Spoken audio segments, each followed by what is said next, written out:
మాజీ ప్రధాని మన్మోహన్ సింగ్ మరణం దేశానికే తీరని లోటని ఆంధ్రప్రదేశ్ ముఖ్యమంత్రి నారా చంద్రబాబు నాయుడు అన్నారు.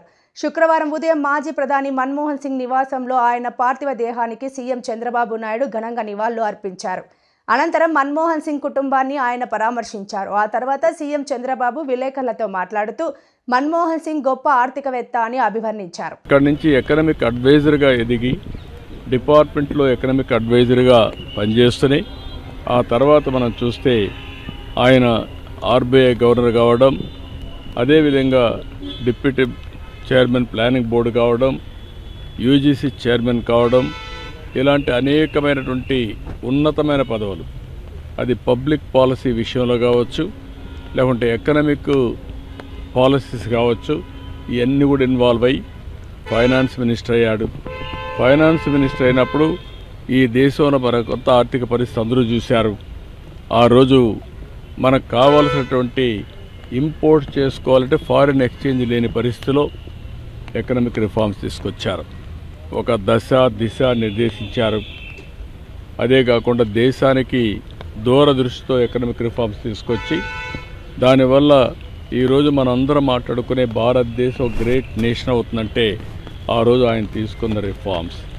ఆయన ప్రధానమంత్రిగా మీరు చూస్తే అతి ముఖ్యమైనటువంటి 4 పబ్లిక్ పాలసీ తీసుకొచ్చాడు. ఒకటి, ఆ రోజు ఆయన చేసింది ఎంప్లాయ్మెంట్ జనరేషన్ కోసం నరేగా తీసుకొచ్చారు. రైట్ టు ఇన్ఫర్మేషన్, ఈరోజు మనందరం కూడా ఇన్ఫర్మేషన్ ఏది కావాలో తీసుకుంటున్నామంటే ఆ రోజు రైట్ టు ఇన్ఫర్మేషన్ తీసుకొచ్చారు. రైట్ టు ఎడ్యుకేషన్, కంపల్సరీగా చదువుకోవాలి, ఆ విధంగా రైట్ టు ఎడ్యుకేషన్ తీసుకొచ్చారు. ఈరోజు యుఏఐడి కింద ఆధార్ ఏదైతే అథెంటికేషన్ ఉందో అది ఎక్కడ కూడా ఏమాత్రం కూడా ప్రభుత్వం ఖర్చు పెట్టే డబ్బుల్లో ఫ్రాడ్ లేకుండా చేయగలిగారంటే అది ఒక పెద్ద అసెట్గా చేయగలిగారు. ఇలాంటి వినూత్నమైన పాలసీలు తీసుకొచ్చిన వ్యక్తి మన్మోహన్ సింగ్ గారు. ఎవరికి కూడా ఈ గౌరవం దక్కదు. ఒక అకాడమిషియన్, ఒక పాలిటీషియన్, ఒక ఎకానమిస్ట్, ఒక బ్యూరోక్రాట్, ఈ 4 కూడా సమర్థవంతంగా పనిచేసిన వ్యక్తి, రాణించిన వ్యక్తి మన్మోహన్ సింగ్ గారు.